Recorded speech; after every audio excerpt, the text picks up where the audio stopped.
వినపడేలాగా ఇది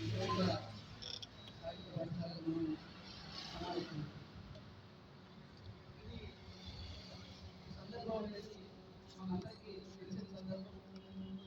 ప్రపంచంలోనే ఒక 50-60 ఏళ్ల పాటు నడుస్తున్న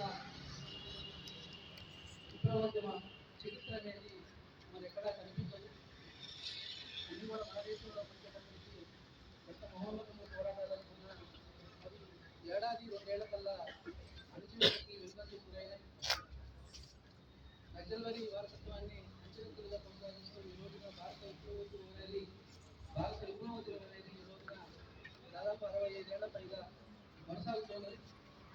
సుదీర్ఘ చరిత్ర ప్రపంచంలోనే ఏ ఏ దేశ కమ్యూనిస్ట్ పార్టీ కూడా ఉన్నట్టు మనకు కనిపిస్తుంది.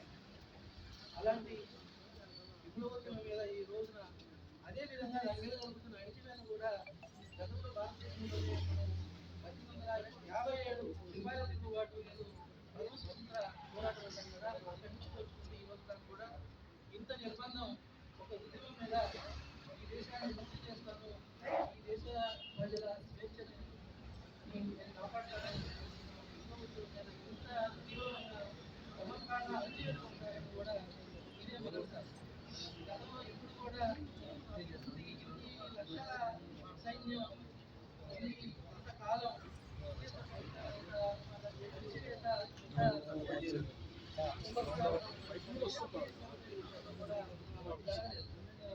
అయితే విశ్వాసాన్ని పట్ల ప్రజల మనకు కూడా ఉత్తర పక్షానికి కాదు మన పక్షానికి కూడా కొన్ని చెప్పుకునే విషయాలని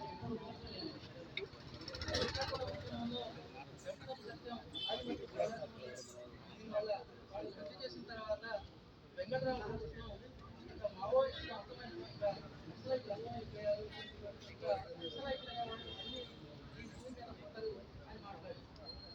అప్పుడు విప్లవ రచన సంఘం మొదటి అధ్యక్షుడు శ్రీశ్రీ ఏమన్నాడంటే, మీరు నక్సలైట్లని అర్థం చేసేవాళ్ళు డిక్షనరీలో అంటే తెలుగు డిక్షనరీలో నక్సలైట్ అనే పదానికి ఉన్న అర్థాన్ని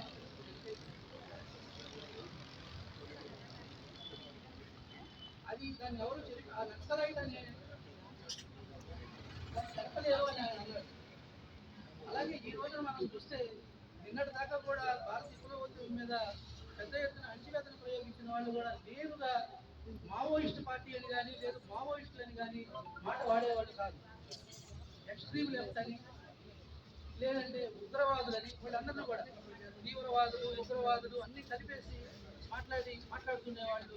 వాళ్ళు చేయాల్సిన కానీ ఈరోజు పాలకవర్గాలను ఎక్కడ దాకా నెట్టుకొచ్చిందంటే ఈ రోజున తెల్లారు లేస్తే మనమైనా మావోయిస్ట్ ఉద్యమానికి అభిమానులుగా సానుభూతి పొందుగా 2 రోజులకు ఒకసారి 3 రోజులకు ఒకసారి ఇది చేసుకుంటామే కానీ ఈ దుర్మార్గమైన దోపిడీ పాలక వర్గాలు ప్రతి క్షణం ప్రతి గంట ప్రతి నిమిషం కూడా మావోయిస్ట్ అనే మాట ఉచ్చరించకుండా వాళ్ళు పాలన సాగడం లేదు.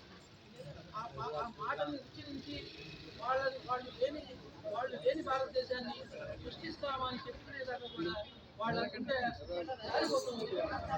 ప్రతి క్షణం వాళ్ళు ఇక్కడ వనరులు దొరుకుకోవడానికి ఇక్కడ ఖనిజాలు దొరుకుకోవడానికి వచ్చే వాళ్ళందరికీ కూడా ప్రతి కార్పొరేట్ కంపెనీకి కూడా ప్రతి కార్పొరేట్ వ్యవస్థలకు కూడా వాళ్ళు లేదు కానీ మేము మావోయిస్టులు అణచివేస్తున్నాం అని 2 రోజులకు ఒకసారి 3 రోజులకు ఒకసారి వాళ్ళు ప్రకటన చేస్తూనే ఉన్నారు. ఇది నిజానికి ఆ రోజున శ్రీశ్రీ ఏదైతే మాట్లాడాడో దానికి నిజానికి గొప్ప కొనసాగింపు కూడా ఇది.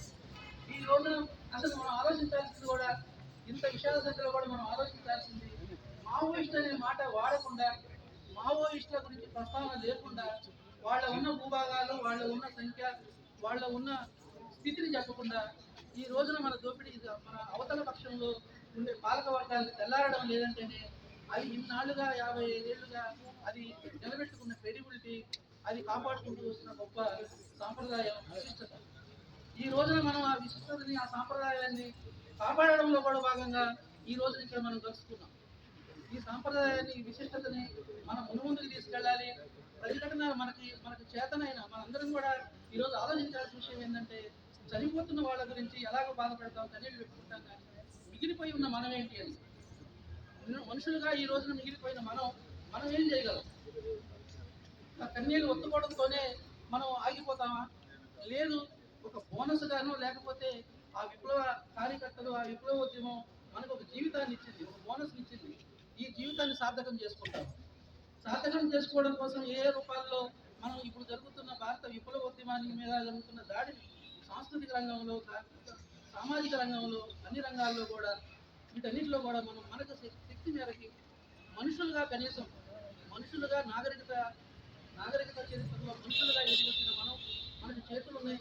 ఫైజ్ ఎలాగైతే అంటాడు, ఫైజ్ అహ్మద్ ఫైజ్ ఎలాగైతే అంటాడు, నా కాళ్ళకి చేతులకి వేసిన సంఖ్యలతోనే నేను వీధుల్లో నడుస్తానంటే, పాటలు పాడుతూ నడుస్తానంటాడు. అలాగే మన అమరుడు సాయిబాబా కూడా ఏమంటాడంటే, నేను పెద్దగా అరుస్తూ వీధుల్లో అరుస్తూ పరిగెడతానంటాడు, అరుస్తూ వెళ్తానంటాడు. ఇవంతా ఏంటంటే నాగరిక చరిత్రలో మానవులు కనీసంగా సాధించుకున్న ప్రతిఘటన రూపాలు. అక్కడ మొదలు పెట్టుకుంటే మనం అందరం మన చైతన్యంలోంచి మనం అక్కడి నుంచి మనుషులుగా ఒక చైతన్యాన్ని పొంది ఇంత ఇంత ఆచరణలోకి వచ్చిన వాళ్ళంగా మన అందరం కూడా ఇంకే రూపాల్లో మనం పోరాటం చేయాలనేది కూడా మనకి ఎవరికి వాళ్ళుందా మనం అందరూ కూడా ఆలోచించుకోవాల్సిన సందర్భాన్ని సాయిబాబా ఈరోజు మనకి కల్పించాడు. కాబట్టే ఇది సాయిబాబా సందర్భంలో సాహిత్యకారుల ఇందులో ప్రధానమైన భాగమైన సృజనాత్మకమైన చొరవ కలిగిన సాహిత్యకారుల పాత్ర మరింతగా ఉంటుంది. సాహిత్యంలో మనుషులు ఎలాగైతే కనిపిస్తూ ఉంటారో, మనుషుల క్రియాత్మక చొరవ అనేది సాహిత్యాన్ని ఎలా ఉజ్వలం చేస్తుంటారు. గతిదత్వం అనేది, విరసం అనేది, ఆ గతిదత్వంలోంచే విరసం పుట్టుకొచ్చి ఈ రోజున దాదాపు 54 ఏళ్ళుగా మనం ఈ కార్యక్షేత్రంలో పనిచేస్తున్నాం.